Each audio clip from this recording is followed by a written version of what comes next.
আসসালামু আলাইকুম। আজকে ক্লাসে হচ্ছে আমরা এইচএসসি ইংলিশ সেকেন্ড পেপারের সিনোনিম অ্যান্টোনিম নিয়ে কিছু কথা বলবো। কিভাবে পড়তে হবে, কি কি ক্রাইটেরিয়া ফলো করলে তুমি সহজেই সিনোনিম অ্যান্টোনিম একটা মুখস্থ করার আইটেম, যেটা কোনো গ্রামাটিক্যাল টার্ম বোঝার কিছু নাই, অন্যান্য আইটেমের মতো না যে বেসিক দিতে হয়, কিভাবে করলে পড়াশোনা করলে তুমি গুছাইতে পারবা, সেটা বিষয় নিয়ে আলোচনা করবো। খুব সংক্ষিপ্ত একটা ভিডিও হবে, ক্লাসের সাথেই থাকো। তো আজকে ক্লাসটা হচ্ছে কি সিনোনিম অ্যান্টোনিম। ওকে, তো দেখো আমরা যদি হচ্ছে ডিটেলস আলোচনা করি, সেটা হচ্ছে আমাদের synonym antonym English second paper reading part, অর্থাৎ গ্রামাটিক্যাল পার্টের একটা গ্রামাটিক্যাল আইটেম, যা কি করতে হবে, মুখস্থ করতে হবে। আমি কোনো আইটেম গ্রামারে বলবো না মুখস্থ করতে হবে, এক্সেপ্ট সিনোনিম অ্যান্টোনিম। বুঝছো, এটা মুখস্থ করতেই হবে। আচ্ছা, তো এখন এটা মার্কস কত বলো তো? মার্কস হচ্ছে 10টা আসবে, প্রতিটা হাফ করে মোট কি 5 মার্কস। বুঝছো, খুব ইম্পর্টেন্ট, 5-এ 5 পাইতেই হবে, তা তুমি শেষ, ধ্বংস। বুঝছো, পুরো ধ্বংস হয়ে যাবা। এবার আসি হচ্ছে লেখার সতর্কতা। হ্যাঁ, এখন কথা হচ্ছে আমাকে এটা আসলে পরীক্ষা কিভাবে আসে। পরীক্ষা হচ্ছে তোমাকে একটা প্যাসেজ দিবে, প্যাসেজে হচ্ছে কিছু 10টা ওয়ার্ড, যার নিচে হচ্ছে আন্ডারলাইন করা থাকবে, এবং ওই আন্ডারলাইন করা ওয়ার্ডগুলো আবার এ থেকে যে পর্যন্ত 10টা থাকবে এবং ব্রেকেটে বলবে এই ওয়ার্ডটার সিনোনিম করো, এই ওয়ার্ডটার অ্যান্টোনিম করো। তো এখন কথা হচ্ছে প্যাসেজ অনুযায়ী তোমার লিখতে হবে, তবে এটা কোনো প্যারাদায়ক বিষয় না। মানে হচ্ছে প্যাসেজে যে ওয়ার্ডটা দিচ্ছে ওইটা আসলে যে মিনিংটা বুঝাইছে ওই প্যাসেজের সাপেক্ষে ওইটারই সিনোনিম লিখতে হবে, ওইটারই অ্যান্টোনিম করতে হবে। এখন তুমি ভাবতে পারো আল্লাহ, প্যাসেজে কী দিচ্ছে আমি বুঝবো কেমনে? আসলে যে ওই ওয়ার্ডটার অ্যাকচুয়ালি যেটাই অর্থ সাধারণত প্যাসেজে ওইটাই বুঝায়। এইটা নিয়ে পেইন নেওয়ার কিছু নাই, তুমি সিম্পলি সিনোনিম অ্যান্টোনিম করলেই হবে। বুঝছো? আচ্ছা, এবার আসি হচ্ছে কোশ্চেন এবং অ্যান্সারের পার্টস অফ স্পিচ একই হইতে হবে। এই জিনিসটা অনেক ইম্পর্টেন্ট, ঠিক আছে? মানে তোমার প্রশ্নে যে একটা ওয়ার্ড দিচ্ছে সেটার সিনোনিম তুমি যেটা লিখবা সেটা সেম হইতে হবে। অর্থাৎ কি, যদি উদাহরণস্বরূপ যদি বলি নাউনের সিনোনিম নাউনই হইতে হবে, নাউনের অ্যান্টোনিম নাউনই হওয়া লাগবে। প্রশ্নের মধ্যে ধরো একটা ওয়ার্ড দিচ্ছে নাউন, ওইটার সিনোনিম তুমি লিখছো, অর্থ ঠিক আছে, কিন্তু অর্থটা লিখছে অ্যাডজেক্টিভ, তাইলে হবে না। বুঝছো কি বলছি? তো এই জিনিসটা হচ্ছে আমাদের সমস্যা। হ্যাঁ, তো এই জিনিসটা একটু মেনটেন করতে হবে। এরপর আসি হচ্ছে অ্যান্সারের সিনোনিম অ্যান্টোনিম শুধুমাত্র একটা লিখতে হবে, টিচারকে অপশন দেওয়া যাবে না, ঠিক আছে? যেমন ধরো কথার কথা স্মল, এইটার হচ্ছে সিনোনিম আসছে, তুমি লিখছো টিনি, ডিমিনিউটিভ, তুমি তো জানো না কোনটা কি, ধরো কথার কথা লিখছো, এই যে দেখো তোমার দুইটাই কিন্তু হয়েছে টিনি ডিমিনিউটিভ, কিন্তু তোমার টিচার ক্রস দিয়ে দেবে। কেন? টিচারকে অপশন দেওয়া যাবে না, ঠিক আছে? তোমার খাতা, তোমার অবশ্যই কি সিনোনিম অ্যান্টোনিম তুমি একাধিকটা পারলেও তোমার কয়টা লিখতে হবে? একটাই লিখতে হবে। বুঝছো? তার মানে হচ্ছে মেইন কথা হলো পার্টস অফ স্পিচ, মানে প্রশ্ন আর উত্তরের পার্টস অফ স্পিচ একই রাখতে হবে। আর কি মানে তোমার হচ্ছে একাধিক উত্তর লেখা যাবে না, যে অবলিক দেওয়া যাবে না, একটাই উত্তর লিখতে হবে। এবং তোমার কাছে মনে হইতে পারে যে এটা কেউ করে, এটা করে, আমি খাতা দেখছি, আমি জানি এটা করে। বুঝছো? আচ্ছা, তারপর আসি হচ্ছে, খেয়াল করো,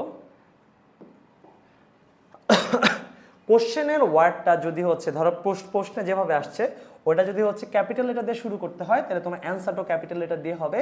কোশ্চেনের ওয়ার্ড যদি স্মল লেটার দিয়ে শুরু হয়, তাহলে তোমার অ্যান্সারটাও কি স্মল লেটার দিয়ে শুরু হবে। প্রশ্ন যদি থাকে হচ্ছে স্মল এইভাবে, তাহলে অ্যান্সার যখন লিখবা তখন তুমি লিখবো যে টিনি। ধরো কোশ্চেনটা কথার কথা বলছি, লিখলো এরকম স্মল, তা তুমি যখন অ্যান্সারটা লিখবা তখন লিখবা ছোট হাতের টিনি। কীভাবে লিখতে হবে সেটা আমি শিখাচ্ছি, জাস্ট বললাম যে এই জিনিসটা মেনটেন করতে হবে। এবং দেখো অ্যান্টোনিম কিন্তু দুই রকম হয়। অ্যান্টোনিম কয় রকম হয়? দুই রকম। যেমন হ্যাপির দুই রকম অ্যান্টোনিম আমি তোমাদের বলতেছি। একটা হচ্ছে প্রিফিক্স ব্যবহার করলাম, আনহ্যাপি, আন প্রিফিক্সটা যুক্ত করে একটা অ্যান্টোনিম করলাম। আর একটা হচ্ছে পুরো ওয়ার্ড চেঞ্জ করে দিলাম, যেমন স্যাড। দুটো আলাদা না? সিনোনিম অ্যান্টোনিমের ক্ষেত্রে হচ্ছে প্রিফিক্স ইউজ করাটা হাইলি ডিমোটিভেটেড, ঠেকায় পড়লে মানে আছে না জীবন বাঁচানো ফরজ, ওই সময় হচ্ছে এই কাজগুলো করবা। তোমার সর্বাত্মক চেষ্টা করতে হবে ওয়ার্ড পরিবর্তন করে নতুন একটা ওয়ার্ড আনা। যেমন অ্যান্টোনিমে কি চাইলে প্রিফিক্স ব্যবহার না করাই উত্তম, নতুন কি করতে হবে, নতুন বিপরীত শব্দ আনাই শ্রেয়, উত্তম। আমি বলতেছি না যে হ্যাপিটা তুমি আনহ্যাপি লিখতে পারবা না, কিন্তু তুমি সর্বাত্মক চেষ্টা করবা হচ্ছে নতুন ওয়ার্ড আনার, প্রিফিক্স যুক্ত না করার। একান্ত যদি না পারো সেই ক্ষেত্রে লিখতে হইতে পারে। তবে প্রশ্নকর্তা আশা কর, আমি অভিজ্ঞতা দিয়ে বলতেছি, এমন কোনো ওয়ার্ডই দেয় না যেটা প্রিফিক্স দিয়ে বিপরীত করতে হয়। যদিও সিনোনিমটা বেশি আসে, তো অ্যান্টোনিম আসলেও এমন কোনো ওয়ার্ডই দেয় নাই যেটার শুধুমাত্র প্রিফিক্স বিপরীত ওয়ার্ড আছে। ডেফিনেটলি হচ্ছে নতুন শব্দ বিপরীত ওয়ার্ড আছে। বুঝছো? ওকে, এক কথা যে প্রিফিক্স দিলে ভুল হবে না, কিন্তু একান্ত না পারলে কি প্রিফিক্স দেওয়া যাবে, একান্ত না পারলে। ওকে, আচ্ছা, তারপর আসি অ্যান্সার লেখার আইডিয়াল উপস্থাপন কি। অ্যান্সার বিভিন্নভাবে লেখা যায়, আমি তোমাকে বলবো না যে আমার মতো কথা শুনতে হবে, তবে আমার মতো হচ্ছে যদি তুমি লেখো তাহলে টিচার কমফোর্ট পাবে, তোমার খাতার মধ্যে একটা স্মুথনেস পাবে, টিচার তোমার খাতা দেখে প্লিজড হবে। এইটাই তোমার দায়িত্ব। খালি পারলেই হবে না তো, টিচারের মন জয় করতে হবে, মানে তোমার খাতা দেখতেছে তার মন জয় করতে হবে না, তার খাতার মধ্যে একটা পজিটিভ ভাইব আনতে পারবে না।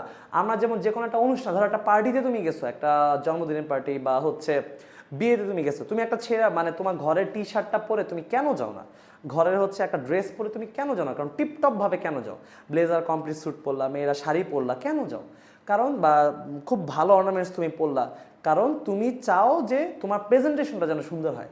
ঠিক আছে, তুমি মানুষটা কিন্তু সেম আছে, তুমি নর্মাল ড্রেসে ঘরের ড্রেসে গেলে তোমাকে যে ভ্যালুটা দিত, তুমি টিপটপ ভাবে গেলেও একই ভ্যালু দিবে, কিন্তু কথা হচ্ছে তোমার মান বেড়ে যায়, প্রেজেন্টেশন ম্যাটার করে।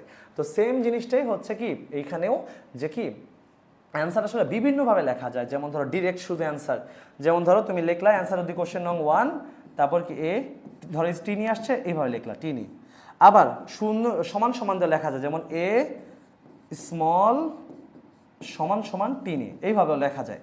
এই দুইটা এখানে বলছি, কিন্তু এগুলাকে আমি সাপোর্ট করি না, আমার মতো অনুযায়ী এখানে যারা ভিডিওটা দেখতেছো আমার মতো করে হচ্ছে লেখার চেষ্টা করবা, যেটাকে আমি উত্তম উপস্থাপন বলি, অর্থাৎ এইভাবে লিখলে হচ্ছে তোমার জন্য জিনিসটা দেখতেও খুব সুন্দর লাগতেছে, সেটা হচ্ছে উত্তম উপস্থাপন। কি একটা ডেমো দেবো, ধরো পরীক্ষা আসছে কোশ্চেন প্যাসেজ আসছে corruption is a curse, corruption মানে হচ্ছে দুর্নীতি,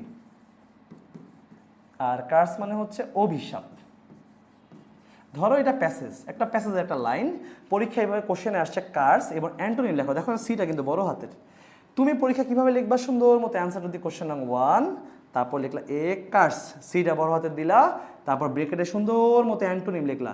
অনেকে আছে গরিব কিছু আছে, যেমন গরিব, আমি তাদেরকে গরিব বলি, যে কার্স লিখলা, অ্যান্টো কিসের অ্যান্টো ভাই, আবার লেখে সিন, কিসের সিন ভাই, তোমার কি ট্রেন চলে যাচ্ছে, তুমি মিলাইবা তো তুমি দেখবা যে অ্যান্ট সিন লেখা মানে 10টা লেখার পর তোমার কেমন সময় লাগতেছে, আর তুমি অ্যান্টোনিম সিনোনিম 10টা লিখে কেমন লাগতেছে, সর্বোচ্চ টাইমের পার্থক্য হবে হচ্ছে 2 মিনিটস।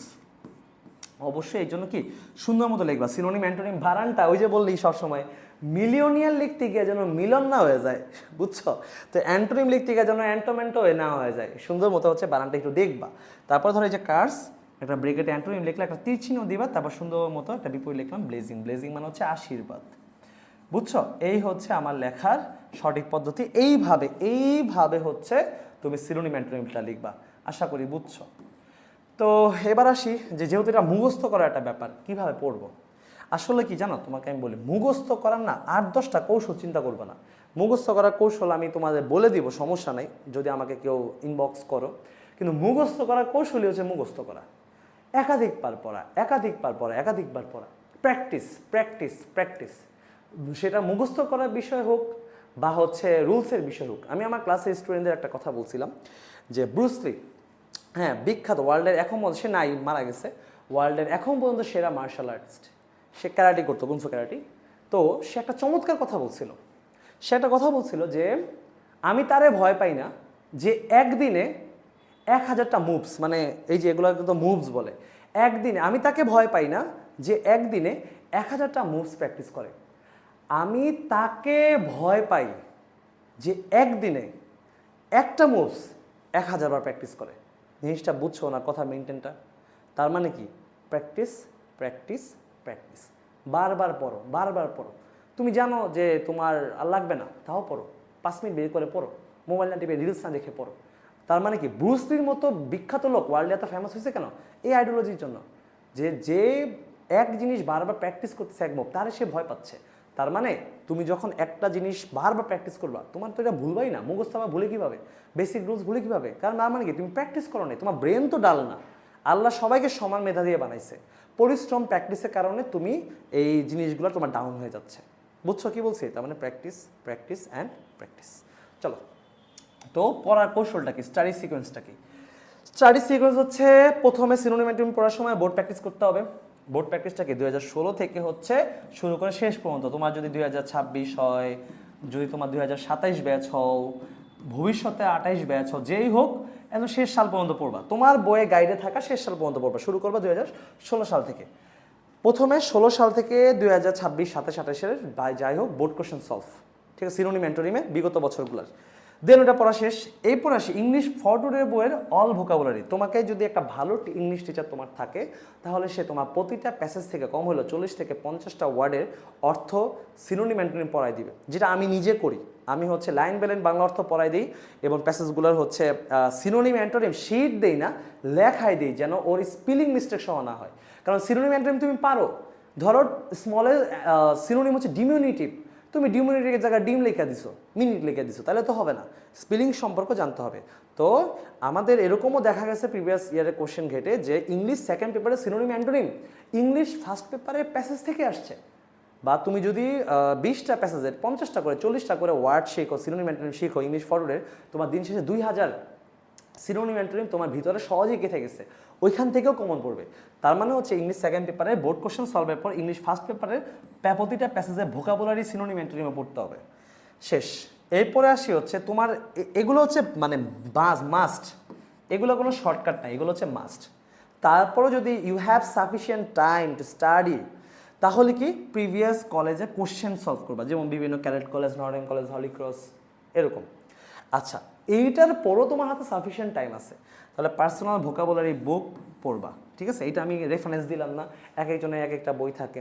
যেমন হচ্ছে আমি যদিও হচ্ছে তাদের নাম বলে দিচ্ছি অন ভিডিওর মধ্যে, সাইফুডস পড়তাম, আমি মাস্টার্স পড়তাম জাহাঙ্গীর আলমের লেখা, আমি অ্যাপেক্সের ভোকাবুলারি পড়তাম। আলটিমেটলি ম্যাক্স সব ভোকাবুলারি আমার কাছে মিউচুয়ালি হইতো, এমন না যে খুব একটা নতুন ভোকাবুলারি পড়ছি।